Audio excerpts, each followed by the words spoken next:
خالہ کی پریشانیاں۔ ارے یہ کمبخت کوا کب سے دیوار پر بیٹھا کائیں پہ کائیں کرے جا رہا ہے؟ تجھے نظر نہیں آ رہا تھا؟ کان کھا گیا یہ تو۔ کہاں مر گئی رخسانہ؟ پھر کتابوں میں سر کھپائے بیٹھی ہے کسی کونے میں۔ ایک تو اس لڑکی کو چین نہیں آتا۔ کیا ہوا پھپھو جان؟ رخسانہ کمرے سے کتاب ہاتھ میں لیے نکلی۔ میں کہتی ہوں مار اس کوے کو ایک جوتی رکھ کے، خالہ سکینہ نے رکھ کے پر زور دیتے ہوئے کہا۔ کیوں پھپھو اس بے زبان پر ظلم کر رہی ہیں؟ ارے ظلم تو یہ کر رہا ہے، مہمانوں کی آمد کا چیخ چیخ کر اعلان جو کر رہا ہے۔ مہنگائی کا اسے پتہ نہیں کہ آج کل تو کھانے کے لالے پڑے ہیں اور یہ منحوس مہمانوں کا اعلان کر رہا ہے۔ خالہ بھی اپنے نام کی ایک ہی تھی۔ اچھا پھپھو، آپ کو کووں کی زبان آتی ہے؟ رخسانہ نے حیرت سے پوچھا۔ تجھے پتہ نہیں کہ جب گھر میں کوا چیخے تو مہمان آتے ہیں؟ خالہ نے اس سے بھی زیادہ حیرت کا مظاہرہ کیا۔ اوہو پھپھو، یہ سب بکواس ہوتا ہے۔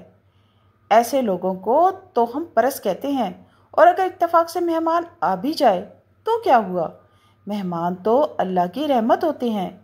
اور رہی کھانے پینے اور مہنگائی کی بات، تو مہمان اپنا رزق خود لاتا ہے۔ تو پھر آپ کیوں ٹینشن لے رہی ہیں؟ کاہے کو ٹینشن نہ لوں؟ آج تک کون سا مہمان ہے جو خود اپنا کھانا ساتھ لایا ہو؟ جسے دیکھو خالی ہاتھ ہی چلا آتا ہے۔ خالہ کہاں پیچھے رکھنے والی تھی۔ اوفو پھپھو، میں آپ کو کیسے سمجھاؤں؟ اللہ تعالیٰ اپنی قدرت سے رزق میں اضافہ کر دیتے ہیں، اور مہمان کی آمد پر تو انسان کو خوش ہونا چاہیے، کیونکہ اس سے تو اللہ تعالیٰ بھی خوش ہوتے ہیں۔ آپ خود سوچیں کہ کیا ہمیں خوش نہیں ہونا چاہیے؟ ویسے پھپھو کوئی مہمان نہیں آ رہا، بے فکر ہو جائیے۔ رخسانہ اپنی پھپھو کو تسلی دے کر کمرے کی طرف چلی گئی اور خالہ اسے جاتا ہوا دیکھتی رہ گئی۔ رخسانہ اپنی پھپھو کے ساتھ رہتی تھی، جو خود بھی اکیلی تھی۔ سلائیاں کر کر کے گزارا ہوتا تھا۔ رخسانہ پہلے یتیم تھی، کچھ سالوں بعد مسکین بھی ہو گئی، تو سکینہ خالہ نے اپنی بھتیجی کو اپنے پاس ہی رکھ لیا، اور وہ اپنے اس فیصلے پر بہت خوش بھی تھی۔ صبح خالہ سبزی لینے بازار گئیں۔ سخت گرمی میں پہلے ہی دماغ خراب ہو رہا تھا، اوپر سے فقیروں نے ناک میں دم کر دیا تھا۔ حق اللہ، حق حق حق، کافی دیر سے سکینہ خالہ نوٹ کر رہی تھی۔ ایک فقیر ان کے پیچھے حق حق کے نعرے لگا رہا تھا۔ خالہ تو بھڑک اٹھی۔ ارے کس چیز کا حق؟ بجلی کے بل سے تم لوگ واقف نہیں، مکان کے کرائے کا تمہیں نہیں پتہ، آٹے دال کی قیمت کا تم لوگوں کا اندازہ نہیں، اور کہتے ہو حق۔ میں کہتی ہوں کس چیز کا حق مانگتے ہو؟ ارے میری بات تو سنو، کدھر بھاگے جا رہے ہو؟ ہٹے کٹے ہو، کمایا کرو، خالہ پکارتی رہ گئی، اور فقیر یہ جا وہ جا۔ خالہ ابھی 2 قدم آگے ہی بڑھی تھی کہ کالی بلی نے ان کا راستہ کاٹ لیا۔ پھر تو خالہ کے اس راستے سے گزرنے کا سوال ہی نہیں پیدا ہوتا تھا۔ خالہ بیچاری 15 منٹ کا راستہ چھوڑ کر 1 گھنٹے والے راستے پر چل پڑی۔ لیٹ گھر پہنچنے پر جب رخسانہ نے وجہ پوچھی تو خالہ نے بلی کو کھری کھری سنا ڈالی۔ وجہ معلوم ہونے پر رخسانہ بہت ہنسی اور پھپھو کو سمجھانے لگی۔ بلی تو ہر گلی نکڑ سے گزرتی ہے، تو ہر کسی پر مصیبتیں تو نہیں آتی نا۔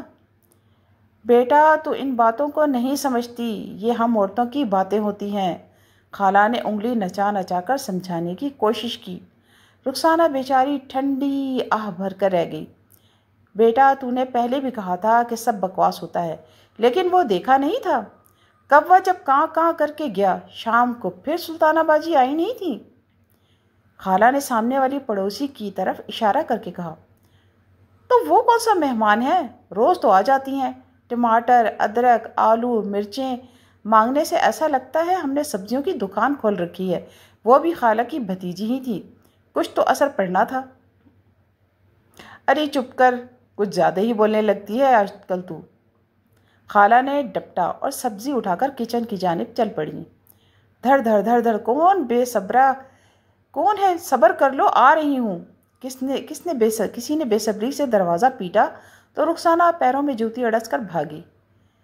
بولو کیا ہوا راشیز؟ رخسانہ نے دروازے پر کھڑے بچے سے پوچھا۔ رخسانہ باجی، چچا منشی کی بیوی کا انتقال ہو گیا ہے، امی کہہ رہی تھی اگر جانا ہے تو ساتھ چلتے ہیں۔ بچہ خبر دے کر رفو چکر ہو گیا، اور خالہ جو کہ باورچی خانے سے نکلتی ہوئی اس کی بات سن چکی تھی، شروع ہو گئی۔ میں نے کہا تھا نا، اس منحوس بلی نے کچھ نہ کچھ گڑبڑ کرنی ہے۔ کیسے ٹکٹکی باندھے دیکھ رہی تھی مجھے۔ دیکھ لیا نا تو نے، مجھے جھوٹا کہتی ہے۔ تو خالہ، یہ منشی کی بیوی کون سا تیری سگی ہے؟ دعا سلام ہی تو ہے آپ کی۔ رخسانہ نے چادر دیتے ہوئے کہا، اور آپ نے خود ہی تو کہا تھا کہ میں دوسرے راستے سے آ گئی۔ پھر؟ اچھا چل، وقت ضائع نہ کر۔ خالہ سکینہ چادر پہنتے ہی نکل پڑی۔ رخسانہ، کدھر ہے تو؟ یہ دیکھ، میری جوتی پر جوتی چڑھی ہوئی ہے۔ لوگ کہتے ہیں جب ایسا ہو تو بندہ کہیں جاتا ہے۔ اب یہ جھوٹ تو نہیں ہے نا؟ میں آج شمشاد کی برسی میں جاؤں گی، خالہ نے تیز آواز میں اعلان کیا۔ اچھا بھائی پھپھو، جاؤ، میرا کیا؟ رخسانہ نے ہار مانتے ہوئے کہا۔ تو نے منہ کیوں پھلا لیا؟ لے آؤں گی تیرے لیے ایک پلیٹ بریانی۔ اب منہ ٹھیک کر۔ وہ بیچاری کیا کہتی ہے؟ سر پیٹ کر رہ گئی۔ میری الٹی آنکھ پھڑک رہی ہے، مجھے تو کچھ ٹھیک نہیں لگ رہا۔ خالہ برسی سے واپسی آتے ہی فریاد کرنے لگی۔ اف پھپھو، آپ اتنی توہم پرست کیوں ہیں؟ رخسانہ تو روز روز کے ڈراموں سے چڑ کر رہ گئی تھی۔ پھپھو، آپ خود سوچیں، لوگ جو اتنا جھوٹ بولتے ہیں کہ پائچہ الٹا ہو جائے تو لوگ کہیں جاتے ہیں، بلی راستہ کاٹے تو کوئی آفت آتی ہے، اور آپ نے جیسا کہا کہ آنکھ پھڑکے تو کوئی مصیبت آتی ہے وغیرہ۔ ایسا جو کہتا ہے آپ جا کر ان سے پوچھیں کہ یہ کون سی کتاب میں لکھا ہے، یا کس پیغمبر یا نبی نے فرمایا ہے۔ ہمارے لیے تو قرآن و حدیث ہی مستند ذرائع ہیں، اگر ان میں نہ ہو تو ہمیں ایسی بے پرکی باتوں پر قطعاً دھیان نہیں دینا چاہیے۔ اس نے تو پھپھو کو اپنی طرف سے سمجھانے کی بھرپور کوششیں کی، اور واقعی پھپھو سمجھ بھی گئی۔ خوب سوچ سمجھنے کے بعد فیصلہ کیا کہ آئندہ کبھی توہم پرستی نہ کروں گی۔ اگلے دن رخسانہ سو کر اٹھی تو اس کا پائچہ مڑا ہوا تھا۔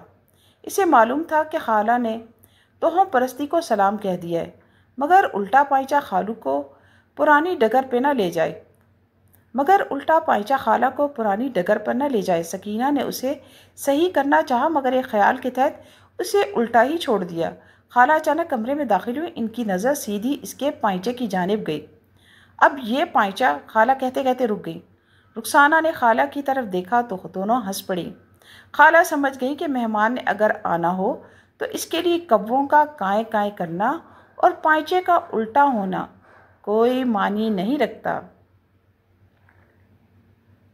شکریہ۔